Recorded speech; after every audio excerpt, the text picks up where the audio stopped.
So my name is Greg Yetman. I work at CESN, a research center at Columbia University, and we operate SEDAC, which is the Socioeconomic Data and Application Center, which is one of NASA's data center. Our mission is a bit different from a lot of the data centers where we focus on integration of socioeconomic data and natural science data, often remote sensing Earth observation products.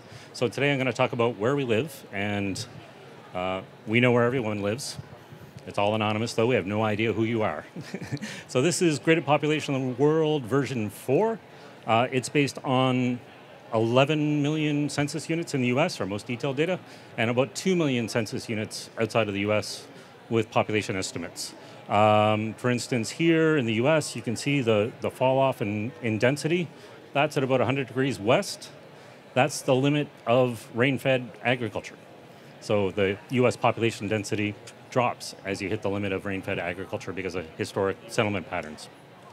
GPW, we use a very simple model where we distribute people proportionally to the areas that fall inside admin units. So you see here in India, you really see the outline of all the admin units, but you also see the impact of elevation. You can see the Himalayan mountains, and the dense population abruptly drops off as you get to the mountain areas.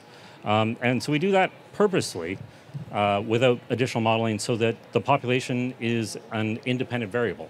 It is not related to topography, land cover, water bodies, roads, any other biophysical parameter. You can use it as an independent variable in statistical analysis or for studies like this. This is a forthcoming paper with Chris Small at Lamont Doherty.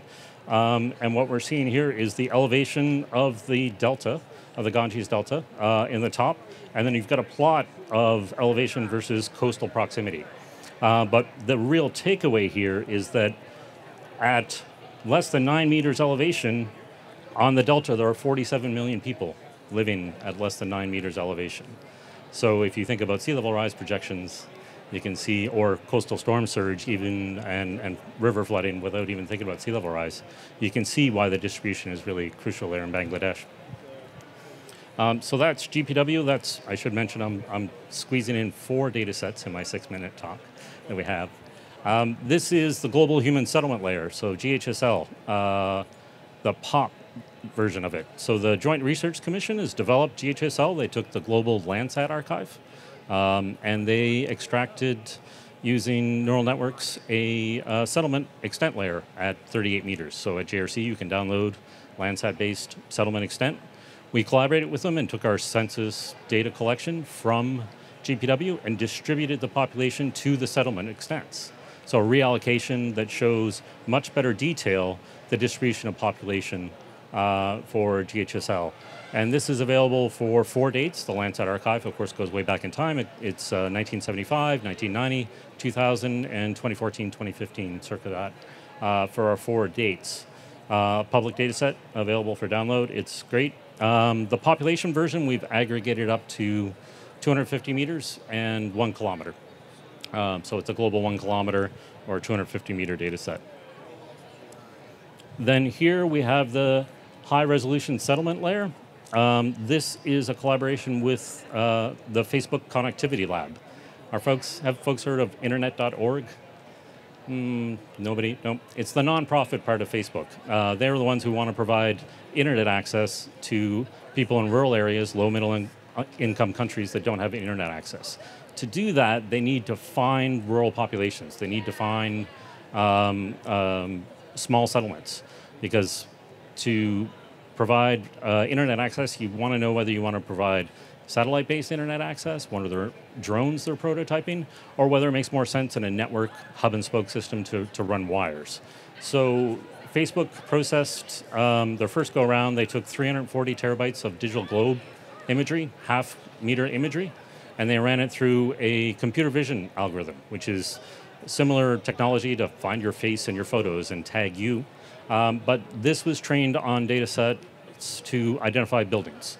So it doesn't produce a building count, but it identifies a block of pixels in digital globe data to tell you whether or not there's a building present, whether or not a block of pixels at 5 or 10 meters has a building. We aggregate this up into a 30-meter data set, And then again, we distribute our census population proportionally to the areas that have settlement extent. So you can see here this is Western Puerto Rico before the hurricane, so the population distribution doesn't take into account any migration post-hurricane. This is 2015. But you can see many small yellow, orange dots of low pop counts, and those are the very small settlements. In fact, the algorithm can find a single building if it's not too obscured by trees. So we compared the Facebook data with radar-based urban settlement mask and the GHSL, and we found that in Haiti, where we did the comparison, we found 3 times as much area that was settled had buildings as the other 2 data products. This is primarily a function of the high-resolution nature of the input data, the digital globe data. And the initial go-round of 340 terabytes that Facebook processed, they put it in their data center capacity, did it in parallel, and processed it in 12 days. So the final data product quickly here is the GMIS, which is the man-made impervious surface and settlement extent data. And this is, again, a Landsat drive data set. So we just released this last week on this website, and you can, if the internet cooperates, yeah, you can see we've got linked map views that show you the 4 products. Impervious surface, a standard error measure, human built up and settlement extent, which is coded for transportation built up. And then finally, a measure of probability that the pixel is human built up. And you can download from the same interface. So thanks for my whirlwind tour of our population data. And if we've got time, I'll take a question or 2.